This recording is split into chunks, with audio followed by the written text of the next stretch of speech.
3D.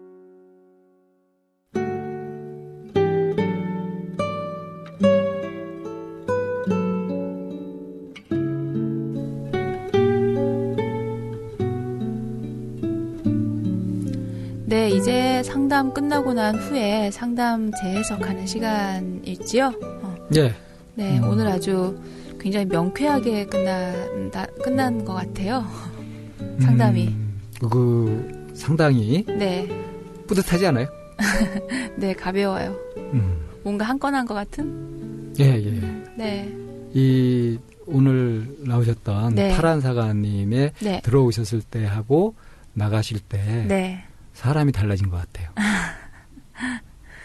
참 그렇죠? 그러니까 뭔가 쭈뼛쭈뼛하고 우물쭈물하고 하는 그런 모습에서 네. 상당히 뭔가 이렇게 안정되고 당당해진 그런 모습으로 밝아진 모습으로 나가셨거든요. 네. 그래서 그 고생을 하거나 뭔가 이제 지내왔던 그런 분들은 그런 모든 것들이 다 재산인 것 같아요. 하나하나가 다. 저도 이거를 아주 절감하는 건데 제 네. 자신의 경험도 그랬지만 네. 아주 괴롭고 힘들었던 순간들 있잖아요. 네. 그거를 잊으면 안 된다고 생각해요.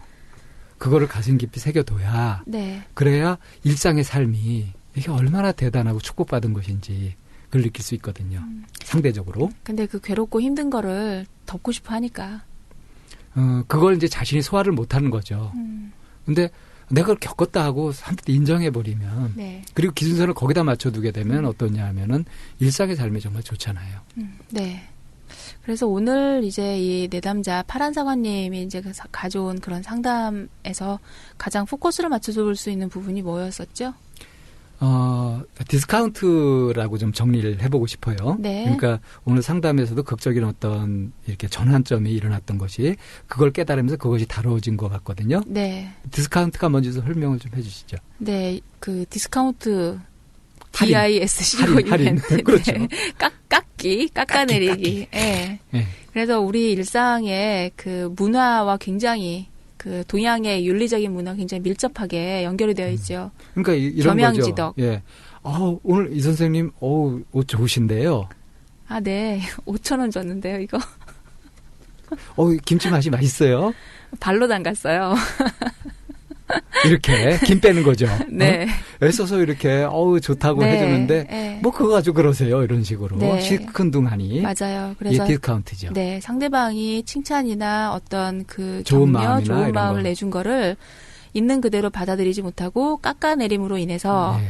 상대방이 해주는 그 칭찬의 눈을 안목조차도 부정해버리게 되는 일이 생기는 거죠. 그걸 겸양지덕이라고 그러는데 천만의 말씀입니다. 이게 네. 겸양지덕 아닙니다. 예, 그래서 다시 한번 예전에 한번 우리가 다뤘던 내용 스트로크라는 부분을 가지고 다시 한번 정리를 해보면 많은 도움이 되지 않을까 싶어요. 그러니까 스토커라는 거는 왜 우리가 보통 흔히 하는 말로 사람이 밥만으로 사냐. 네. 밥만으로 못 정신적 산다. 영양분이 필요한 거죠. 네, 정신적 영양분. 그것이 네. 인정자극이라 그러죠. 네네. 우리 사람이 사회를 이루면서 살고 누군가 네. 이렇게 인정을 받고 내 네. 존재감이 누군가한테 인식이 되고 네. 그러고 싶잖아요. 그래서 그렇죠. 뭐 잘난 척도 하고 싶고 네.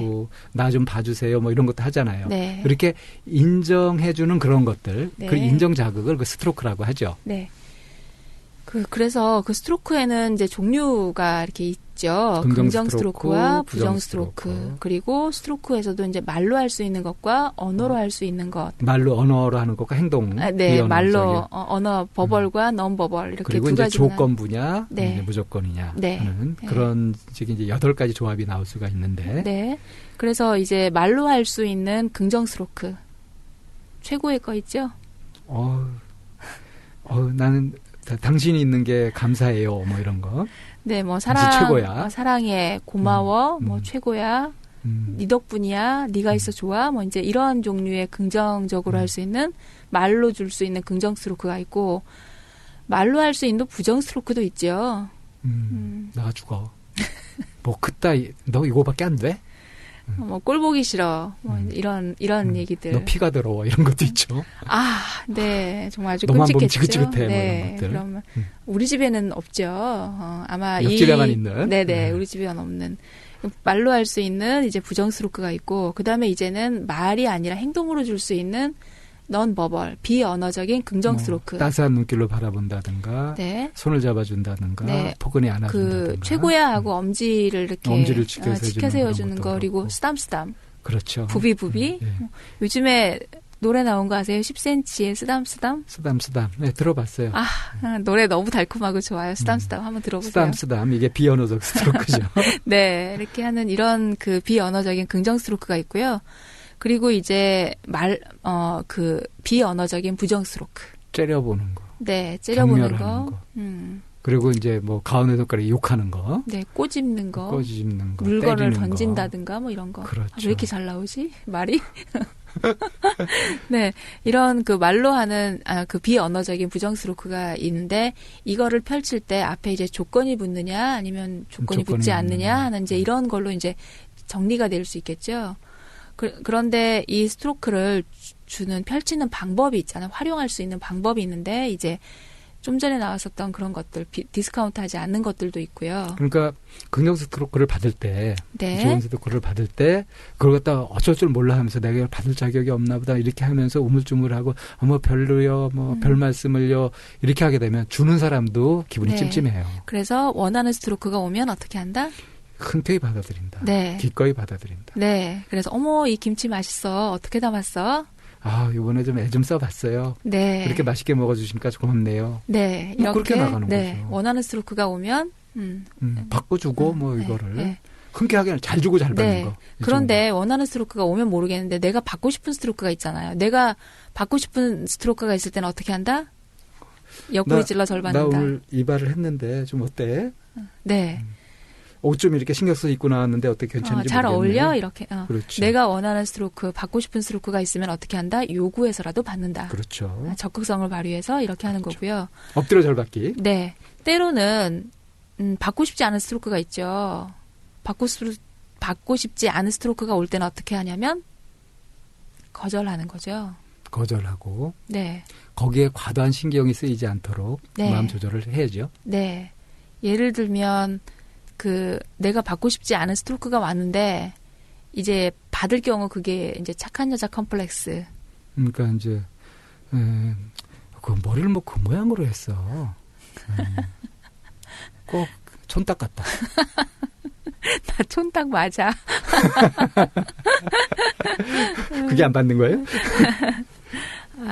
신경 써서 머리 했는데 좀 잘 좀 봐줘. 네 눈에 좀 좀 안 드나 보다. 뭐 그 정도로. 뭐 이런 게 있을 수 있고요. 야, 그렇게 얘기하면 좀 내 마음이 어떨지 생각해 봤어. 뭐 이렇게 항의할 수도 있고요. 네. 그게 이제 이거를 거절 못하는 것 중에 하나가 이제 여자들 이제 결혼한 여성일 경우에 명절이 다가오면 이제 그 음식을 뭐 해야 되는 이런 일들이 있잖아요. 그래서 과도하게 이제 뭐도 해오고 이제 이럴 때가 있죠. 그럴 때 내 능력 이상으로 네. 하라 그럴 때 그걸 갖다 뼈 빠지게 하고 나서 이제 네. 그 불만을 온통 이제 남편한테 쏟아버리죠. 네. 그래서 내가 원하지 않는 스트로크가 올 때는 그럴 때는 이제 정당한 거절, 네. 이런 내 의사 표현을 분명히 하는 거, 네네. 이런 게 이제 요령이죠. 네. 그런 게 있고 그리고 스트로크에는 양과 질이 있는데 이것도 굉장히 중요하더라고요. 예를 들면 양과 질에서 비례해야 되거든요. 그런 경험들 많이 하셨을 거예요. 상대방에게 이렇게 장문의 문자를 쫙 보냈는데 대답이 알았어. 아니면 동그라미 2개. 응. 그래서 어쩌라고? 이렇게 올 경우에는 양에서 손해를 본 거잖아요. 그래서 왠지 모르게 이렇게 마음속에 껄끄럽게 남는 이런 부분이 있고요. 많이 주고 못 네. 받은 기분. 그리고 안녕하세요 하고 인사를 했는데 저쪽에서도 네. 이거는 양에서 손해보는 경우고 네, 안녕하세요. 안녕하세요 했는데 네 안녕하세요 하고 정말 영혼 없이 돌아오는 영혼 없이. 네 양에서는 비례했으나 질적으로 떨어지는 그런 스트로크를 받았을 형식적인 때도 리액션. 네 이럴 때도 굉장히 뭔가 마음이 싸하죠, 마음. 네 그래서 스트로크를 주고받을 때는 양과 질에 있어서 항상 비례해야 균형을 된다라는 좀 거. 맞춰주는 거. 네 그리고 가장 중요한 거 있죠. 셀프 스트로크. 네 셀프 스트로크입니다. 스스로 자기를 칭찬해주고요. 네. 스스로 내가 괜찮다 하고 자기 존재감을 인정하고 네. 교만해지라는 얘기가 아닙니다. 맞습니다. 그러니까 이것도 욕심을 버리면 네. 기대치를 낮추면은 내가 이런 면에서 괜찮아 하고 스스로 만족을 소유지족할 수 있거든요. 그렇죠. 네. 이게 이제 셀프 스트로크가 되죠. 이게 네. 힘이 됩니다. 네. 일상을 살아가는. 그래서 외부에서 주는 그런 여러 가지 스트로크가 도움이 되기도 하지만 한계가 있거든요. 그렇죠. 그래서 가장 좋은 거는 내 안에서 우러나와서 만들어내는 것들이고요.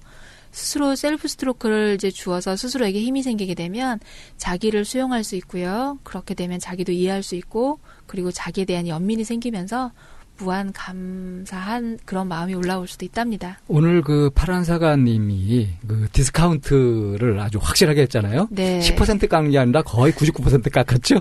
네. 그래서 이제 그것들을 전환하고 네. 셀프 스트로크까지 하실 수 있게 되면은 네. 진짜 아주 빨갛게 익은 사과를 볼 수 있을 것 같아. 네. 오늘 이제 파란 사과님을 비롯해서 이 방송을 들으시는 많은 분들도 이런 스트로크 잘 한번 활용하셔서 그 2014년 연말 꽉 채워보시면 좋을 것 같습니다. 이 주변에 활력을 줍니다. 네. 네, 이렇게 해서 이제 방문 상담 정리하고요. 이메일 상담으로 넘어가겠습니다. 이메일 상담 내용이 만만치 않아요.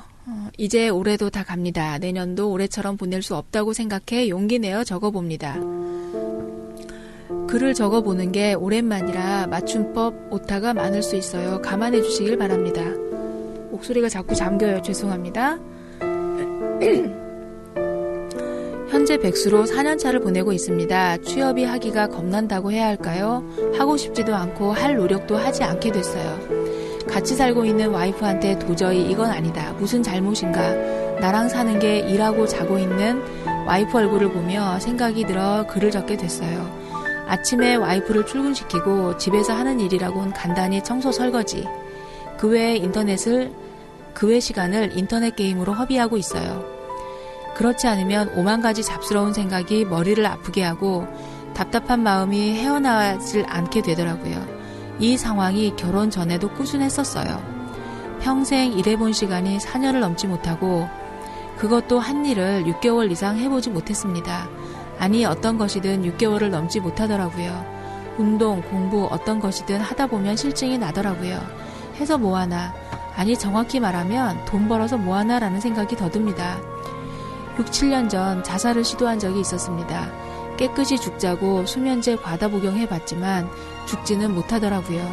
부모님과 트러블 때문에 시도를 했었고요. 특히 아버지 관계가 결정적이었습니다. 어려서부터 아버지 폭력을 시달려왔습니다. 7살 때부터 20살까지 손에 잡히는 어떤 거라도 던지고 휘둘러 맞았죠. 그렇다고 어머니한테 폭력을 하는 모습은 보지 못했어요. 그런데 나중에 말씀하시더라고요. 어머니한테 폭력을 쓴 적이 있었다고. 바람도 많이 피우셨다고. 전 어렸을 때 생각나면 하지 마라란 말을 제일 많이 들어본 것 같아요. 뭐 하면 하지 마라 하지 마라. 공부도 대학을 가기 위해 삼수를 해봤지만 하지 마라 힘들다. 부모님 탓을 하는 건 아니에요. 그냥 그랬다고 지금 생각해보니. 자살을 시도한 후에 심리치료를 받아봤습니다. 약도 먹었고요. 그때 교훈 중 하나는 죽지는 말자입니다. 하지만 그때보다는 나아진 건 죽지는 말아야겠다. 이 생각 빼곤 나아진 게 없는 것 같아요. 전 거짓말을 일삼아 왔어요. 일 안 하면서 일한다고 집에서 나가 PC방을 떠돌다가 퇴근했다고 오고 결혼 전까지 그렇게 생활했습니다. 결혼은 연애만 10년 했었어요. 주위에 부모님이 결혼해야 한다고 해서 결혼하게 됐고요. 결혼 전에 헤어지기도 많았고 결혼 준비할 때도 파혼도 하려고 했지만 제가 결정을 못했습니다. 그냥 끌려가게 됐고요. 그때 역시 일은 안 하고 있었고 부모님이 어떤 일 하냐, 뭐 하냐, 얼마 버냐 이런 소리 듣기 싫어 어쩌면 결혼이 탈출구라 생각했었거든요. 근데 지금은 와이프한테 미안합니다. 결혼 전에 취업 준비한다고 알고 있었거든요. 뭐 취업 준비는 했었지요. 얼마나 열심히 준비하는 건 아니었지만 결혼 후 새로운 마음으로 살아보자 했지만 그 역시 맘대로 되지 않았어요. 와이프한텐 취업할 거야 라고 약속하지만 하루 지나 밤에 내 모습을 보면 아니거든요. 그렇게 1년 6개월 정도 지났습니다. 1년 정도는 그래도 취업 사이트 가서 원서도 내보고 면접도 봤지만 번번이 실패. 나머지 6개월은 그냥 취업 생각도 안 하고 살고 있는 모습이 너무 한심스럽군요. 그런데 막상 취업이 된다고 하더라도 내가 그 일을 오래 할 수 있을지란 걱정이 앞서서 선뜻 하지 못하네요. 아니 하는 일이 자신 없고 부끄러워서 말을 못하는 건지. 와이프 친정에서는 제가 일을 하고 있다고 알고 계시거든요. 그걸 거짓말하는 와이프 모습을 보면 마음이 아픕니다. 제가 어떤 상황인지 알고 싶고 탈출하고 싶네요. 적어도 어떤 일을 하더라도 이런 기분으로 하게 되면 오래 못 갈 것 같아서 그럽니다. 참 운동은 하고 있어요. 일주일에 2-3번은 다닙니다. 제가 있는 곳이 대전이라 방문 상담도 해보고 싶은데 근데 방문 상담은 미리 예약을 해야 된다고 하고 전화 상담은 제가 부끄러워 안 되고 이메일 상담으로 남겨요. 라는 사연이에요. 제일 앞에를 안 읽으셨는데 일부러 안 읽은 건가요? 결혼 2년 차 33세 남자분이라는 거. 네. 전체적인 느낌이 어떠신가요? 이렇게 메일을 보내신 거가 탈출구의 시작이라고 생각해요. 네, 저도 전적으로 동감입니다. 네. 참 착하죠? 네. 이렇게 마음을 쓰지 않고 계속 짜증내면서 이기적으로 자기중심적으로 그래도 자기가 옳다고 그러면서 화를 내고 그렇게 살고 있는 사람도 꽤 많거든요. 네. 쓰레기가 되는 길이죠. 그 길이. 네. 아내를 굉장히 많이 사랑하시는 것 같아요. 자고 있는 아내 얼굴을 보고. 지금은 감히 사랑이 아니라 네. 굉장히 미안하고 그런 마음으로 안쓰럽고. 사랑의 또 다른 얼굴이요? 그 자신감을 가지면 사랑이 되겠죠. 자, 네. 근데 이분이 네. 왜 이런 고민에 빠졌을까요?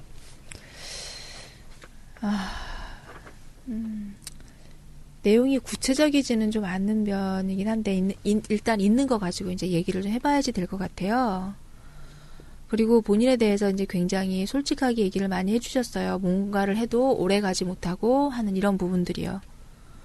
그리고 이제 근데 어쩌면 왜 그런지는 본인도 모르고 있는 거죠. 네, 그래서 이제 그걸 어렴풋이 그 이제 찾고 싶은 게 이제 뿌리처럼 남아 있는 게 이제 아버지와의 관계. 네, 이런 7살 부분들. 때부터 20살 때까지 봤던 아버지. 네. 그런데 이제 자살까지 시도할 정도셨어요. 그 시기에 무슨 일이 있었을까요? 그 세 가지를 엮으면 답이 나올 것 같아요. 네, 한번 엮어봐 주시죠. 그러니까 왜 어떤 일을 네. 6개월 이상 지속 못하고 어떤 걸 하더라도 중간에 그만두게 되고 해봤자 무슨 소용이 있냐 하는 이런 시니컬한 네. 그런 생각에 자꾸 빠지게 되느냐. 이거를 이해하시면 네. 그 대안 정말 어떤 일도 그 정성을 쏟아가지고 꾸준히 지속할 수 있는 그런 마음을 가질 수 있게 되거든요. 그래서 그거를 오늘 확실하게 좀 일러드리면 될 것 같은데 네.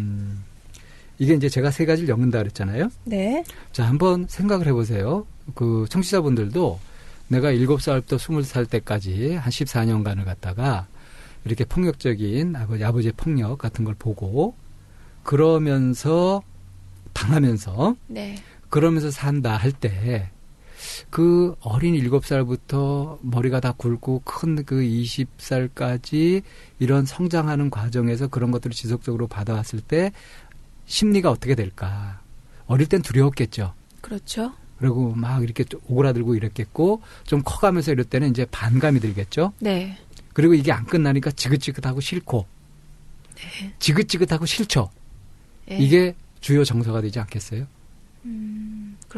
네. 그러니까 뭔가 소중히 여기고 거기에 정성을 들이고 가다듬고 하는 이런 것보다는 깨 부수고 성질대로 해버리고 막 해버리고 그냥 싫어 지긋지긋해 이런 무드 거기에 익숙해졌다고 생각해 보세요. 그러면 지금 같은 이런 모습을 당연히 보이게 되죠. 이게 너무 싫고 미워요. 네. 근데 너무 싫고 미운 게 이게 뼈에 새겨진단 말이에요. 각골난망이라고 그러죠. 네. 뼈에 새겨질 정도로 그렇게 되어버리니까 자기도 모르게 그게 익숙해져가지고 자기도 모르게 그런 행동이 나와요. 그런 자신이 좋을 수가 없죠. 그야말로 무기력의 학습화.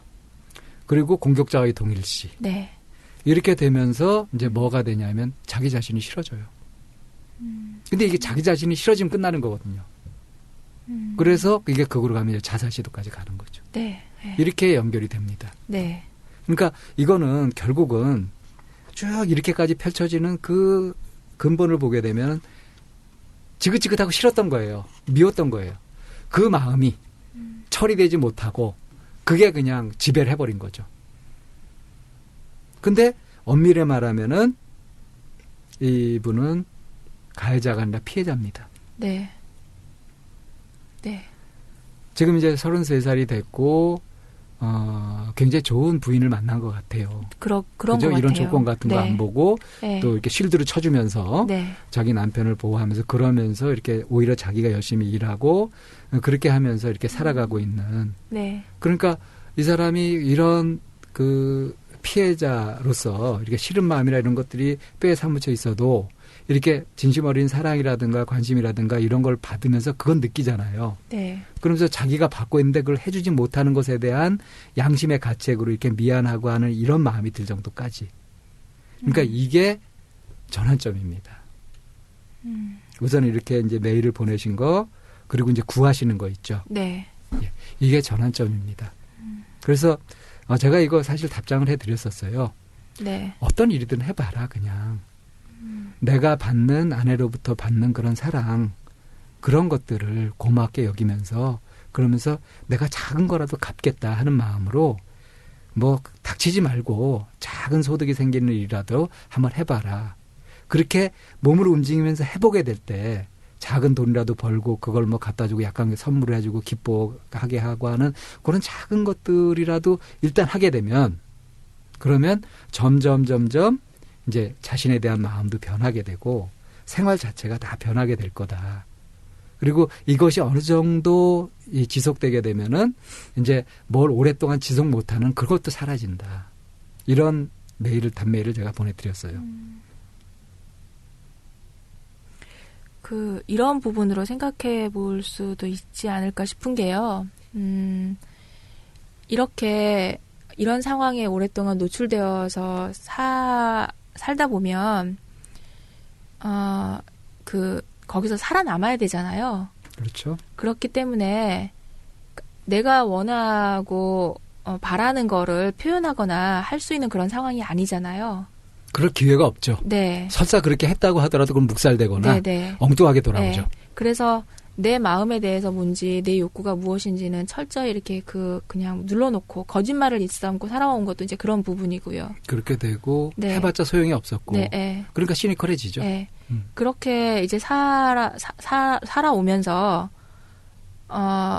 내가 원하고 내가 하고 싶은 걸 하기보다 누군가가 권하거나 바깥에서 해보라고 하는 것들을 했을 것 같아요. 마지못해. 네.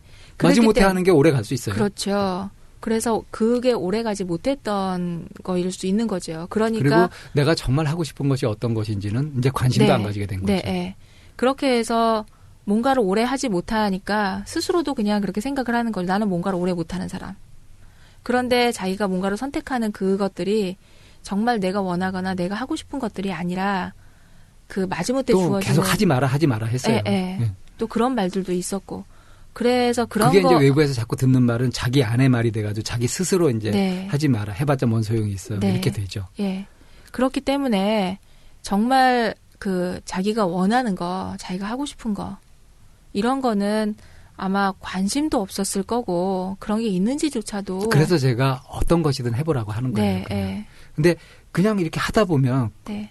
재밌어지거든요. 네. 그래서 이제는 누군가를 위해서나 아니면은 주변에 떠밀려서가 아니라 본인이 정말 하고 싶은 거를 나의 의지로 선택을 해서 와이프 있잖아요. 네. 선택을 해서 나아가서 해보는 게 그야말로 가장 큰 도움이 되는 부분일 거라는 생각이 들고요. 네. 오히려 좋은 거는 내 혼자 삶 같으면 내가 괴롭고 말면 그만인데 지금 내가 괴로운 것이 바로 내 사랑하는 와이프의 괴로움하고 직결돼 버리잖아요. 그렇죠. 그렇기 때문에 더 자각할 수 있고 네. 더 어떤 확실한 조건이 갖춰진 거라고 할 수 있어요. 네. 이제 뭐 33도 되시고 이렇게 했으니까 과감히 또 지금 이제부터 내 삶 사는 겁니다. 네. 과거는 어찌됐던 간에. 네. 네, 마지막 부분에 방문 상담은 예약을 해야 돼서 안 되고라고 이제 말씀을 흐리셨어요. 이 대전에 사시는 남성분. 한번, 방문 상담 적극적으로 신청해 주셔도 좋을 것 같아요. 그래서 나머지 부분 좀 확실하게 얘기 한번 더 나누고 다 풀 거 풀고 우리 진짜 이 이메일 상담하셨던 분 중에 네. 뭔가 이렇게 아쉽거나 확실하게 하고 싶으신 분이 마음을 내서 방문 상담 오게 되면 네. 그것도 괜찮을 것 같아요. 네, 그렇게 해서 한 번 더 마음 내셔서 나머지 못다한 부분 이제 좀 여쭤보고 싶은 것도 많이 있네요. 이런 예. 것들 다시 한번 좀 다시 말씀드리지만 이메일 상담은 일방식으로 일방 통행으로 이렇게 가기 때문에 네. 저희도 좀 아쉬움이 좀 많아요. 네. 네, 이렇게 해서 이메일 상담 정리하고요. 이제 그 마지막 한 코너 남았죠. 오늘의 이슈. 예. 어떻게 과연 볼 것인가. 예. 어떻게 보고 어떻게 우리가 마음을 다잡아가야 할 것인가. 그 핫한 이슈를 우리가 뽑고 있죠. 네. 자, 오늘 뭘 준비해 오셨죠? 네, 저는 이제 아이들 키우는 엄마다 보니까 그런 그 아이들에 관한 그런 이제 그 뉴스가 나오게 되면 그냥 지나쳐지지는 않더라고요. 얼마 전에 이제 그 보육교사가 그 요즘에는 이제 다 CCTV가 이제 있어요. 그 교실 안에. 그래서 보육교사가 아이들에게 이제 함부로 하지 못하게 하니까 그런데 그 CCTV가 미치지 않는 그 CCTV 바로 밑에서 보육교사가 아이를 낮잠을 자지 않는다고 이렇게 그 바닥에 내동댕이 치는 그런 학대래, 학대. 네, 학대죠. 그게 이제 알게 된 거예요, 부모가. 그래서 이제 그래서 이 보육교사에 대한 이제 뭐 징벌 내지는 이제 아이가 이제 놀래고 힘들어하는 이런 부분들에 한번 이제 그 아이 치유도 만만치 않은 일이겠고요. 네, 네, 그런 일이 한번 있었고요. 그리고 이제 또 요 고향에서 일어난 일이네요. 원주.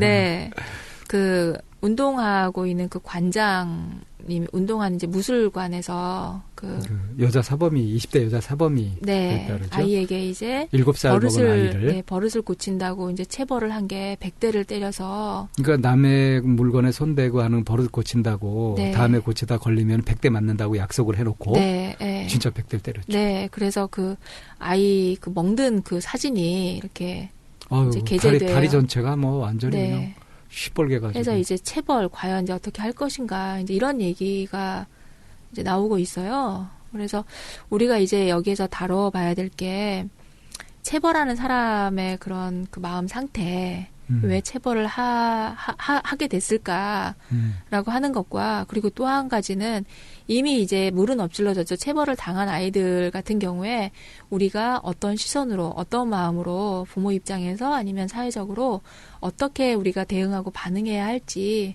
한 이런 얘기를 나눠보면 좋을 것 같아요. 또 한 가지 뭐 체벌의 교육적 효과가 있을까? 네. 체벌의 실제 효과는 어떠할까 하는 네. 거죠. 네. 저도 한 가지 기억나는 게 이제 핸드폰에서 봤는데 네. 아프리카 어느 나라에서 네.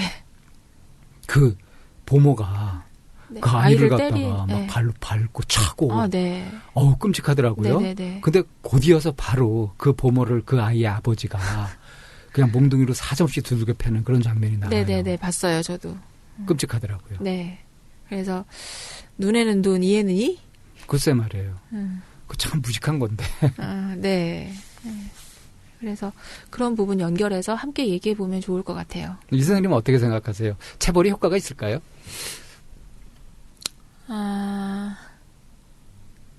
그게 그 때리는 사람과 맞는 사람의 마음이 일치해야지. 애들 키울 때 때려보셨어요? 그럼요. 어떻든가요? 그런 게 있어요. 그 체벌을 해도 그야말로 부모의 감정적인 폭발에 의한 체벌은 아무런 효과가 없어요. 역효과가 나죠. 네, 분풀이. 오히려 이제 분노와 그리고 이제 적개심. 네, 그런 것만 부모 자녀 관계 만들어주게 망치고. 돼요. 네, 아이한테 반항심 네네네. 키워주고 아이 네, 성질을 네. 거칠게 만들죠. 네. 그런데 내가 이제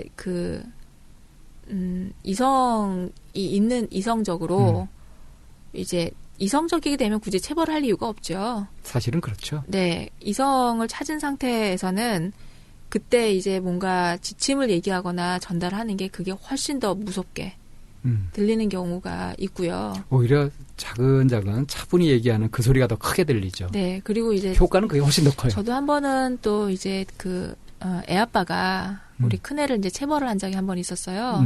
이제 약속을 어기고 거짓말을 했다. 이제 이런 얘기를 하면서 우리 집에서 약속을 어기는 거는 그건 있을 수 없는 거다. 그래서 그 부분에 대해서는 내가 너에게 벌을 줘야 되겠다. 그래서 이제 아이를 때린 적이 한 번 있었어요. 그래서 이제 아이를 손바닥을 때리다가 결국에는 그 맞기로 한 그 약속 대수는 다 하지 않고 애 아빠가 이제 매를 던지고 울어버렸죠. 아버지가 때리다가 네. 감정이 북받쳐서 울어버린 네. 거예요. 그러면서 너무 내가 너한테 매를 대는 게 너무 가슴이 아프다. 내가 이렇게 때리는 아버지가 되고 싶지 않았는데. 그래서 내가 때리게 되면 나도 내 감정을 주체할 수 없으니까 이런 상황 만들지 않았으면 좋겠고, 그리고 너 때리고 싶지 않다 그러면서 아빠가 이제 애 앞에서 이제 눈물을 흘린 적이 있었어요. 그걸 보면서 이제 애도 울고 아버지에 대한 정을 더 깊게 느끼고. 와, 그거는 굉장히 큰 효과가 있다. 네. 그래서 그건 체벌이 아니다, 그건. 그래서 이제 그 때리는 사람과 맞는 사람의 마음이 얼마만큼 서로 이제 소통이 되느냐에 따라서 그 체벌이 효과가 있을 수도 있곤 하는데. 체벌이 목표로 하는 것이 무엇인지. 네. 예, 그걸 안다면. 네네. 굳이 체벌이라는 거는 정말 비상수단인 거고요. 네. 아주 위급한 순간. 선생님은 혹시 체벌 안 하셨어요? 저도 했어요. 우리 아들 아주 어렸을 때. 와, 근데 그게 한 3년 가더라고요. 네, 맞아요. 저도 한번 딱 그거에서 벗어나는데 몇 년 걸렸어요. 그래서 그때를 생각해 보면 나도 미숙했던 것 같아서. 그러니까 이 폭력을 당하게 됐을 때, 네. 체벌을 당하게 되었을 때 그거를 받는 사람이 갖게 되는 효과가요. 네. 어마무시합니다. 네. 네. 눈에 보이는 것뿐 아니라 보이지 않는 것. 네. 그러니까 왜 가끔 이제 지하철 같은 데 가다 보면은 애가 이제 가만히 안 있는다고 막 사정없이 때리거나 막 욕하거나 하는 걸 보거든요. 네. 그 아이를 딱 보게 되면 제 눈에는 보여요. 그 아이가 복수할 거야 이러고 있어요. 그러니까 좀 심약한 아이들은 그것에 공포증이 돼가지고 재구실을 못하게 되고요. 네. 좀 센 애들은 복수할 거야 이러면서 더 폭력적으로 변해버리거든요. 네, 맞아요. 그러니까 괴물을 기르는 거예요. 그게. 네, 네, 네. 그러니까 아까 말씀드렸던 그 아프리카에서 그렇게 해가지고 그 보모를 갖다 두들겨 패고 이렇게 하면 네. 그러면 그 이미 폭력을 당했던 자기 딸이 그 자기 자식이 그게 회복이 될까요? 어렵죠. 그리고 그 보모한테는 다시는 아이를 맡길 수 없겠죠. 네. 그건 그렇죠. 관계를 끝내는 거죠. 네, 네. 네. 다시 그 얘기로 돌아가서 네. 그 체벌하는 이제 사람의 마음. 체벌하는 사람이 왜 체벌을 하게 되는가? 한마디로 하면 능력 부족입니다. 능력이 딸리는 거예요. 네. 그릇이 안 되는 거죠. 그릇이 안 되는 거죠. 그러니까 네. 체벌할 자격이 없는 거죠. 네. 네. 네. 그럼에도 불구하고 그거를 깨닫지 못하고 반복적으로 하는. 지금 우리 정부에서 하고 있는 일 있잖아요. 네. 정당 해산도 시키고 네. 이렇게 하는 거. 이거 정말 심각한 체벌이거든요. 네. 그것도 그 체벌의 동기가 어때요? 응? 당신 내가 낙선시키기 위해서 나왔다. 그거 보복한 거 아니에요, 사실은. 아이고, 참. 얼마나 유치합니까? 그러니까 이제 본질이 그러한 건데 네. 이게 신체적으로 오가는 그리고 네. 이제 어린 아이한테 행해지는 이런 것들은 네, 정말 힘없고 아이들은 아직 전체 상황을 볼 수 있는 안목이 없단 말이에요. 네. 그러면은 이 체벌을 이렇게 가하게 될 때 체벌을 가하게 되는 사람의 마음은 일단 흥분이 돼 있고 네. 그리고 이 말을 안 듣는다고 해가지고 말을 듣게 만들려고 억지로 이렇게 하는 거 아니에요. 네. 근데 그게 이 체벌을 받는 쪽에서 공포에 질려가지고 이렇게 하더라도 체벌을 가하고 있는 사람한테 만족을 줄 수가 없죠. 그렇죠. 자기가 자발적으로 알아서 제가 고치겠습니다. 이렇게 해야 분이 풀릴까 말까잖아요. 네. 근데 자기가 그 체벌이라는 형식을 통해 가지고 나오는 것이 어떻게 만족스러울 수 있겠어요. 그러니까 이건 애초에 불가능한 방법이에요. 예. 상호 만족할 수 없는. 네. 그리고 그건 뒤끝이 남고 부작용이 크게 남죠. 네. 받는 쪽의 입장은 어떠냐면 내가 뭐 거짓말했다거나 뭔가 훔쳤다거나 이래가지고 맞았다. 그래서 이런 거 하면 안 되겠구나. 이게 이제 체벌의 목적이잖아요. 네. 근데 그렇게 안 되거든요. 네. 일단 체벌을 당하게 되면 그것이 가장 큰 자극이 됩니다. 그래서 자기가 뭘 했는지 맞아요. 이거하고 연관이 맞아요. 되지 않아요. 네. 어떻게 체벌만 남는 해서든 거죠. 체벌만 피하고 싶은 거예요. 네. 그러다 보면 이제 교묘하게 하게 되는 거죠. 네. 그러니까 실제로 행동 교정 효과는 체벌이 가지는 교정 효과는 없습니다. 네. 교정 효과가 아니라 오히려 그걸 더 지속되게 만들어요. 그럴 가능성이 훨씬 더 크죠? 그럼요. 네. 심리적으로 보면 그렇습니다. 네. 그러니까 체벌이라는 것은 절대 효과적인 수단이 될 수 없는 거고 체벌하는 사람은 그거를 제대로 교육적으로 뭔가 이끌 만한 그런 능력이 부족해가지고 그런 원시적인 폭압적인 비효과적인 비효율적인 그런 방법을 쓰고 있는 것이다. 이렇게 정리할 수 있습니다. 네, 그렇다면 이미 이제 체벌은 일어났어요. 맞은 네. 아이, 이제 피해자? 이렇게 상처를 입은 아이가 이제 생겼는데, 그럼 체벌을 당한 그런 아이, 사실은 이제 체벌뿐만이 아니라, 이제, 매를 맞은 이 아이뿐만 아니라, 다른 한편으로는 이제 그 얘기는 다음에 한번 다루면 좋을 것 같아요. 성폭력 이후, 이런 것들도 있잖아요. 성폭력은 더 복잡하죠. 네, 이미 매를 맞은 그렇게 이제 노출되어 된 이 아이를 대할 때 이 아이에게 이제 어떻게 해야 될 것인가. 부모 입장에서 어떻게 대응하고 그리고 이 아이하고 어떻게 해나가면 좋을지 이런 얘기도 좀 이제 지침을 주시면 좋을 것 같아요. 자, 여기에서 이제 제가 확실하게 드릴 수 있는 지침은 뭐냐면 네. 일정한 지침은 없다는 지침이요. 네. 그러니까 뭔 소리냐면 지금 이제 그것을 당한 아이가 네. 어떤 상태냐. 네, 맞아요. 그 체벌을 어떻게 받아들이고 있고 네, 어떻게 네. 느끼고 있느냐를 네. 현상 파악부터 네. 진상조사부터 네네네. 정확하게 하는 거. 네, 그야말로 있는 그대로 봐야 되는 거죠. 세월호 얘가- 진상조사라든가 네. 어떤 일이 벌어졌을 때 그것을 진상조사를 정확하게 하는 거. 네.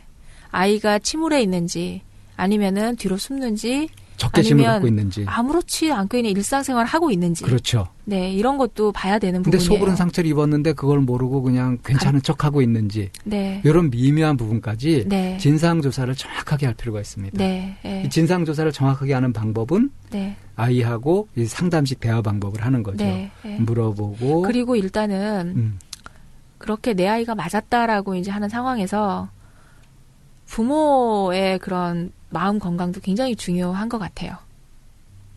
특히 학교에서 이제 폭력을 당하고 오거나 이렇게 했을 때 우리 부모들이 하는 것이 뭐냐면 네가 잘못을 했겠지. 선생님이 괜히 그러시겠냐. 이거. 네, 그럴 수도 있고요. 그러든가 아니면 뭐 그런 선생이 다 있어. 네, 동조가 내가 가가지고 어떻게 하겠다고 뭐 공감이라고 실제로 뭐 생각하는. 비집는다든가. 네, 양극단이죠. 네, 네, 좋지 않습니다. 네. 그래서 일단은 현상은 제일 처음에 해야 될 일은 뭐냐면 그 피해자, 네, 당한 사람이 그걸 어떻게 받아들이고 어떻게 이해하고 있는지를 네, 정확하게 네, 이해하는 거. 네, 네. 자, 한번 생각해 보세요. 7살 먹은 아이한테 다음에 또 남의 물건에 손대면 100대를 때리겠다 이렇게 약속을 했다고 해가지고 그렇게 그런 일이 벌어졌을 때 엎드려 뻗쳐 시켜놓고서 100대를 때렸다. 네. 그것도 뭐 10대씩 나눠가면서 계속 때렸다 이렇게 하는데 그 7살 아이가 그걸 어떻게 이해하겠어요? 이해가 안 되죠. 그래서 그 기자가 이제 가가지고 아이한테 물어보잖아요. 너 때린 선생님이 어떠냐? 싫어요. 왜 싫어? 때려서 싫어요. 이렇게 얘기하는데 너 그 도장에 다시 다니고 싶냐? 이렇게 할 때 애가 명확한 대답을 못해요. 네, 우물쭈물. 예, 우물쭈물하고 그냥 어떤 대답을 어물버물. 못해요. 네, 네, 이미 공포에 질려 있는 거고 네, 그리고 거기에 대해서는 어떤 판단력이 없어지는 거예요. 네. 그 극심한 공포 상태에서. 네, 사람이 극심한 공포 상태에서 오줌을 지르거나 뭐 이런 일이 네, 생기잖아요. 네, 그러니까 제정신이 아니게 되는 거죠. 네, 근데 원래 체벌을 하는 건 어떻습니까? 자기의 잘못을 뼈저리게 느껴가지고 그걸 안 하게 하려는 목적으로 하는 거잖아요. 네, 그렇다면 이거는 너무 과도한 체벌 같은 것은 오히려 자기가 뭐 잘못했는지 이걸 갖다가 판단하는 능력을 어때요? 그거를 상실해버리죠. 상실해버리게 무기력하게 만들어버리고 네. 그렇게 되어버리는 거니까 네. 망가지는 거죠. 네, 자, 그래서 이렇게 체벌을 당한 아이, 이게 이제 상처가 어느 정도 있는지 그것을 어떻게 받아들이고 있는지 그래서 그 아이의 성숙 수준에 따라서 적절한 조치를 해줘야 된다. 네. 아이가 아직 어린 아이인데 다른 사람이 내 때린 사람 입장도 이해해야지 이건 불가능한 얘기고요. 네, 청소년기 이상이라면 이제 그런 아이의 잘못이나 이런 것도 인정하고 그 부분에 대해서 이제 이 기왕받은 체벌이 좀 효과가 그래도 있게 하려면 그러니까 이런 것들이 안 일어나도록 하기 위해서 뭐 어떻게 해야 될지 이런 걸 가다듬도록 한다든가 이해시킨다든가 이런 방법들이 가능한 거죠. 네. 그런데 어쨌든 저는 맺혀 있는 것은 풀어줘야 됩니다. 네. 맺혀 있는 거를 풀어주는 게 맞는데 때로는 너무 과다하게 집중한다라는 경우도 좀 너무 호들갑스럽게. 네. 그것도 해롭습니다. 네. 그러면 아이가 그걸 또 교묘하게 이용을 해요. 네. 그래서 최근에 얼마 전에 나왔던 소원이라는 영화 혹시 아세요? 몰라요. 뭐 영화는 혼자 다 보고 뭐 그러니까 나야. 그거 TV에서도 많이 나왔어요. 몰라요 어쨌든. 그거 굉장히 유명한 거예요. 뭐냐면 10살도 소원이란 여자아이가 성폭력을 당해서 성폭행 당해서 그거 영화 소개하는 건 본 적이 있는 것 같아요. 그래서 이 아이가 이제 난 잘못한 게 없어요. 그건 한공주고요. 그건 한공주예요? 섞여서. 그래서 10살쯤 됐는데 성폭행을 당해서 이제 거의 굉장히 심하게 이제 막 다쳤죠. 그런데 이 아이가 이제 신체적인 장애보다는 이제는 심리적인 부분이 이제 회복되어 가는 과정을 그려나간 영화예요. 근데 거기서 어떤 포인트를 잡고 싶으신 거예요?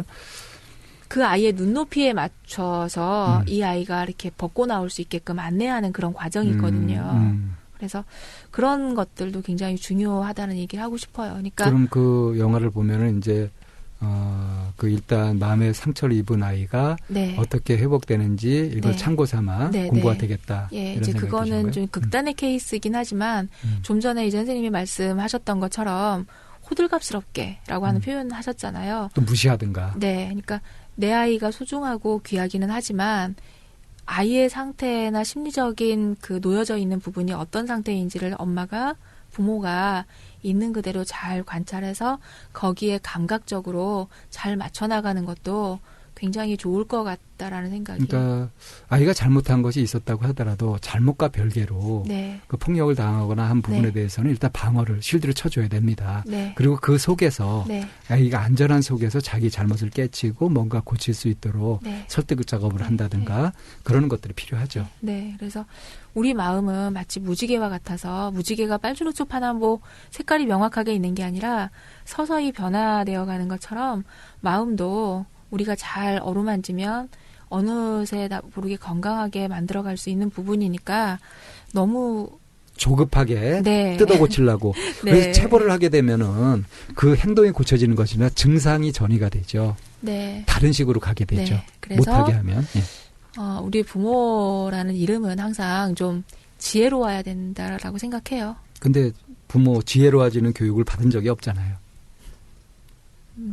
자격증 시험 보면 부모 자격 떨어질 사람 굉장히 많을걸요. 갖고 계시다니까 부모는. 근데 그 능력은 갖고 있을지 몰라도 그걸 제대로 개발을 못 해주고 있으니까. 많이 안타깝죠. 그래서 요즘에 이제 요번에 이슈가 되고 있는 아동 폭력 이 부분에 대해서 사실은 이런 게 사회화 교육, 그러니까 사회 교육도 굉장히 중요한 것 같아요. 사회 분위기도 중요하고요. 그래서 우리가 그냥 남의 일이니까라고 볼 것이 아니라 내 앞에서 일어날 수 있는 이 일들에 대해서 우리가 다들 사회 전체가 눈을 뜨고 좀 잘 살펴봐야 되는. 우리가 처음에 이제 이 코너를 시작하면서 유체이탈화법, 나는 아무 책임은 나하고 상관없는 것이다. 이런 태도를 가져서는 안 된다고 했죠. 그러려면 아예 생각을 안 하는 것이 차라리 낫다. 그러니까 나라면 어떨까 하고 그렇게 생각을 해보면 뭔가 스스로도 돌아보고 할 점들이 많이 있을 겁니다. 맞습니다. 오늘의 이슈까지 이렇게 다뤄봤고요. 오늘 이제 전체적인 이제 정리하고. 그거 아까 처음에 얘기했던 우리 이제 댓글 달으셨던 그분들 어떤 분들이 당첨되셨는지. 짜자잔 당첨자 발표하겠습니다. 댓글 달아주신 분들 거의 별칭 중심이니까요. 잘 들어주세요. 산토끼님 하고요. 그 다음에 HH님, 그리고 보자기님, 그리고 제임스 백님, 그리고 김반장님. 이 5분이죠. 이 5분 저희가 상품 드릴 거예요. 어떻게 드리면 좋을까요? 그러니까 일단 저희 참나온 메일로요. 이렇게 받으실 수 있는 그런 이메일이나 주소 이런 것들을 좀 보내주시면요. 저희가 연락드릴 수 있는 그러면 이제 책을 붙여드리든지 할인 쿠폰을 보내드리든지 그렇게 하도록 하겠습니다. 뭐 그 특별히 받고 싶으신 게 있으면 그 항목을 지정해서 주셔도 좋고요. 네. 그러면 그 선물권 다시 한번 말씀드릴까요? 예, 다시 한번 안내해 주시죠. 그 1회 한해서 상담할 수 있는 1회 상담 30% 할인권, 마음에너지 종합진단검사 30% 할인권, 마인드 코칭 연구소 교육 프로그램 참가 10% 할인권, 저자 서명이 된 책 선물. 책 선물 받고 싶으신 분은 주소도 함께 보내주셔야 되겠죠? 그리고 저희가 드리는 책이 지금 두 가지죠. 네, 마인드 코칭이든지 마음이 이끄는 삶의 조화든지. 네, 예, 그거 써서 보내주시면 되고요. 그 참나원 메일 주소 다시 한번 말씀드릴게요. chamna-one@daum.net으로 보내주시면 됩니다. 네, 당첨자 산토끼님, HH님, 보자기님, 제인수백님, 김반장님. 내 이름이 호명되지 않았어요. 기다리십시오. 저희 한 분도 빠뜨리지 않고 갑니다. 예. 다음 주 기대하시고요. 네. 예. 그러면 이번 주에 또 댓글로 함께 하실 내용 아까 다시 한번 설명해 주시면 좋을 것 같아요. 얘기 좀 해주세요. 만족이 주제였죠? 네. 예. 내 스스로 만족하는 부분. 네. 그 남들하고 비교하지 말고요. 네. 이것이 만족할 만한 것이냐 이런 눈치 보실 필요 없습니다. 네. 나는 이런 것이 참 자랑스럽고 만족스럽다 하는 내용들을 네. 보내주시면 되겠습니다. 순간 걱정돼요. 너무 많은 사람이 댓글을 막 폭탄처럼 보내주셔가지고 저희 이거 그 인력으로 다 커버 안 되면 어떡하죠? 뭐 그렇게 고생해봤으면 좋겠어요. 네. 오늘 상담하시면서 어떠셨어요? 좀 이렇게 몸 컨디션이 썩 좋은 편이 아니었었는데 네. 오히려 지금은 좀 이렇게 개운해진 것 같습니다. 그만큼 기분 좋은 시간이 됐던 것 같아요. 네. 오늘 이제 그 며칠 안 남았죠? 2014년. 네. 우리 2014년. 방송 업데이트 될 때 요 방송 업데이트 되는 거는 그거는 2015년일지도 모르겠는데요. 그런가요? 예, 그렇죠. 네. 네, 그렇습니다. 방송 듣게 되시는 시점을 좀 감안해 주신다면, 마무리 잘 하시고, 그리고 또 건강한 2015년, 맞이해서 함께하는 2015년이 계속되고, 함께 호흡하고, 그야말로 많은 분들이 이제 쭉 함께해요라고 하시는 것처럼 저희도 쭉 함께하고 싶습니다. 우리 계속 하고 있는 거 있죠. 참나원 구독하는 거. 1+1 행사. 네. 그거 누가 이거 순위 올리는 게, 그거 정해 주셨더라고요. 기억이 안 나요. 하나 기억 안 났던 것이. 댓글 달기, 예. 별점 주는 거. 별점 그리고 주기. 후원하기. 네. 예. 또 하나 뭐예요? 구독하기요. 구독하기. 예. 네. 이 4가지 세트로 어떤 분이 딱 정리해서 올려주셨더라고요. 감사합니다. 그리고 아직 안 들으시는 분들한테 소개하셔서 듣게 해주시면은 고맙다는 소리 들으실 겁니다. 자신있게. 네. 2015년도 함께 가고요.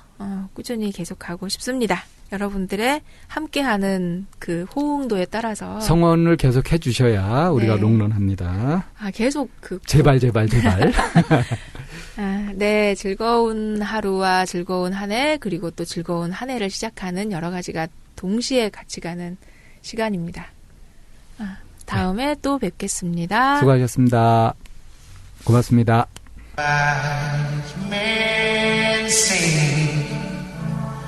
Only fools rushing, and